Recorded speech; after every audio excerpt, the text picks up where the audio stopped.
신우 여러분 반가워요. 오늘 하루도 잘 보냈나요? 영상 업로드가 지연되면서 해설을 올리지 못하고 있어요. 여러분 그래도 주일에 올린 성경 읽기표를 통해 꼭 하루에 한 번 성경을 읽고 묵상하는 시간을 가져보세요. 사실 해설보다는 내가 성경을 읽음으로 그 안에서 하나님의 지혜와 성령님의 은총으로 이 말씀을 깨닫는 것이 중요하거든요. 자, 그럼 오늘 요한복음 10장에 대한 해설을 시작하도록 할게요. 먼저 1절에서 10절을 보면 예수님이 우리들의 선한 목자로서 메시아이심을 보여주고 계세요. 선한 목자를 따라가면 하나님 나라로 들어가는 이 길이지만 이 영적 소경인 이 유대 지도자들을 따라가면 이 멸망의 길이다 라고 하시는 것이죠. 그러면서 11절에서 18절까지 선한 목자와 삭군 목자에 대한 이 비교로 말씀을 하시는데, 예수님은 양들을 위해 목숨까지 내어놓으신 이 선한 목자이시지만 타락한 종교 지도자들은 목숨을 위해 양들을 버리는 이 삭군 목자들임을 말씀하셨어요. 예수님이 선한 목자시다라는 사실에 이 상반된 두 반응이 있었는데, 19절에서 30절을 보면 한편으로는 예수님을 하나님의 아들로 보는 사람들이 있었고, 다른 한편은 예수님이 그리스도이심을 부인하는 사람들이 있었어요. 그리고 예수님께서 나와 아버지는 하나이니라 라고 30절에서 이 말씀하시는데, 31절 이후를 보면 유대인들이 곧바로 이것이 신성 모독이다 라고 이제 비난을 했죠. 그래서 마지막 절까지 예수님은 이 말씀을 인용하시면서 자신의 신성을 입증해 주시는 그런 말씀이 이 요한복음 10장의 말씀이에요.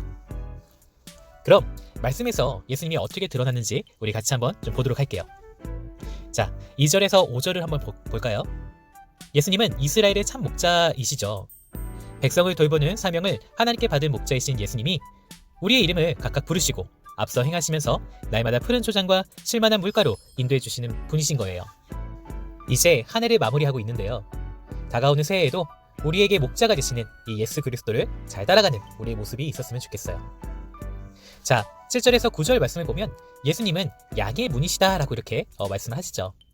이는 하나님 나라에 들어가는 문을 연상케 하는데요. 예수님이 곧 하나님 나라로 들어갈 수 있는 이 유일한 문이시며 길이심을 보여주시는 거예요. 그렇기 때문에 우리가 하나님 나라에 들어가 하나님의 풍성한 생명을 받아 누리려면 반드시 이 문으로 들어가야 된다는 거예요. 여러분 10절을 보세요. 예수님은 양에게 새 생명을 주실 뿐만 아니라 그 생명이 풍성히 넘치도록 은혜를 주시는 분이시죠. 유대 종교 지도자들은 백성을 흩어버리고 멸망에 이르게 했지만 예수님은 자기 백성을 하나님 아버지의 풍성한 생명에 참여하여 행복을 누리게 하신 분이시죠. 예수님을 영접한 이후 날마다 풍성한 말씀으로 생명을 누리게 하신 이 주님을 우리가 어찌 찬양하지 않을 수 있을까요? 오늘도 내 삶 가운데 베풀어 주신 이 풍성한 은혜를 기대하는 저와 여러분이 되었으면 좋겠어요. 자, 그러면 이 선한 목자의 역할은 무엇일까요? 이것에 대해서 예수님은 한마디로 양들을 구하기 위해 자기 목숨을 내어주신 이것이 이 선한 목자의 역할이다 라는 것을 보여주셨어요. 11절과 15절에 보면 선한 목자는 양을 위해서 자기 목숨을 버린다고 했고요.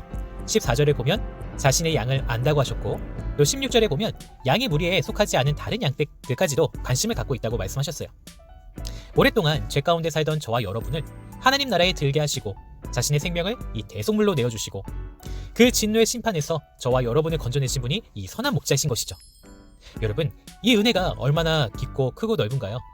이 말씀에 대해서 좀 더 깊게 묵상하는 우리의 모습이 있었으면 좋겠어요. 16절을 보면 예수님은 우리의 들지 않는 그 양들까지도 불러서 마침내 한 목자 아래 있게 하셨어요. 이는 이방인들 중에서도 하나님의 백성으로 구원해야 할 자가 있다는 것을 밝히 말씀하신 건데요. 그들도 한 우리에 들어오게 해주시는 것인데, 여러분, 저와 여러분을 말하는 거예요. 아직 내 주변에 이 우리에 들어오지 못하는 그런 사람들이 많죠. 목자 없이 여전히 어둠 가운데 헤매는 이 불쌍한 이 자들을 부르시는 이 주님의 음성을 끝까지 듣고 따르는 우리의 모습이 있었으면 좋겠어요. 자, 그래서 예수님은 17절과 18절에 자원에서 자신의 생명을 내어놓으셨죠. 나를 너무도 사랑하셔서 이 목숨까지 버리신 우리 주님의 은혜를 생각할 때마다 나는 날마다 어떻게 살아가야 되는가에 대해서 고민해 보았으면 좋겠어요. 자, 28절을 보면 예수님은 자기 양에게 영원한 생명을 주시고 영원히 멸망치 않게 하시고 또 아무도 빼앗지 못하도록 철저히 보호해 주신다 하셨어요. 그리고 29절과 30절에 보면 예수님은 당신이 누구신지 명확하게 말씀하시죠. 뭐라고 하셨죠? 아버지 하나는 네, 하나이니라. 예수님은 하나님의 아들로서 아버지의 권능을 아무런 제한 없이 공유하고 계시므로 자기 양을 아실 뿐만 아니라 그 양들을 굳게 지킬 수 있으신 거예요. 이 세상의 어떤 권세와 능력도 이 메시아이신 참목자의 이 능력을 이기지 못하죠. 그렇기 때문에 오늘도 우리 주님의 사랑 안에 거하는 자보다 안전한 사람은 없는 거예요. 여러분, 혹시 요즘 어떤 요소로 인해서 불안한 것이 있나요? 예수님의 손에서 아버지의 손에 안전하게 보호받는 그 모습을 한번 떠올려보고 그려보세요. 그러면 불안할 것이 아무것도 없는 것이죠. 자, 예수님은 34절에서 36절 말씀에 이 시편을 인용하셔서 자신이 하나님의 아들이심을 확증해 주세요.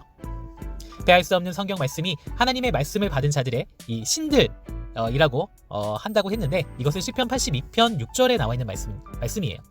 그러니까 하나님이 구별하여서 세상에 보내신 자가 자신을 하나님의 아들이라고 하는 것은 너무도 당연한 것이다 라고 하면서 반문하시는 그런 모습인 거예요. 예수님이 하나님의 아들이심을 우리 믿음의 선조들이 증거했고, 또 성경에 명확하게 기록된 사실이죠. 여러분, 정말 나를 구하셔서 하나님의 아들 삼으시려고, 나를 하나님의 아들 삼으시려고 하나님의 아들인 그 메시아, 그 예수 그리스도를 이 땅에 오게 하신 이 가슴 벅찬 사실을 우리가 정말 이 묵상할 때 하나님을 정말 찬양하지 않을 수 없는 것 같아요, 여러분. 네, 우리가 이러한 기쁨의 모습으로 감사하는 마음으로 하나님께 또 찬양하면서 하나님께 나아가는 그런 여러분들이 되었으면 좋겠어요. 자, 그리고 예수님은 37절 38절 언제나 아버지께서 하시는 일을 하신다고 하시죠. 예수님은 자신이 아버지의 일을 하고 있지 않으면 믿지 않아도 좋다고 말씀하세요. 그분의 일은 항상 아버지의 일을 드러내시는 것이기 때문에 이렇게 말씀하신 거죠. 39절에 보면 아직은 이 십자가에 달리실 때가 아니기 때문에 그 자리에서 이제 피하시는 장면이 나와요. 예수님은 항상 하나님의 때를 바라보았고, 또 그분의 뜻에 따라서 자리를 옮기셨죠. 마지막으로 40절에서 42절에 보면 예수님을 거부하는 이 유대인들과 달리 또 예수님이 말씀하시는 이 진리를 잘 배우고 따르는 자들이 있었다라는 거예요.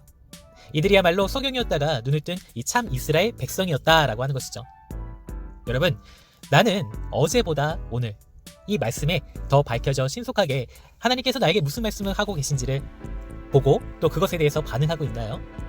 저와 여러분이 하나님의 말씀을 따라서 이렇게 예수님께서 우리에게 베푸신 것을 생각하면서 그 말씀을 따르려고 하는 적극적인 모습이 우리들에게 있었으면 좋겠어요. 네, 그러한 믿음으로 우리가 부대 생활을 할 때 늘 항상 승리하는 삶이 되기를 원하고, 또한 그렇게 되기를 믿습니다. 자, 이렇게 오늘 요한복음 10장을 읽어보았어요. 시청자 여러분 수고했고요. 오늘 하루도 잘 마무리하고 편안한 시간 보내길 바래요. 네, 샬롬. 또 다음에 봐요.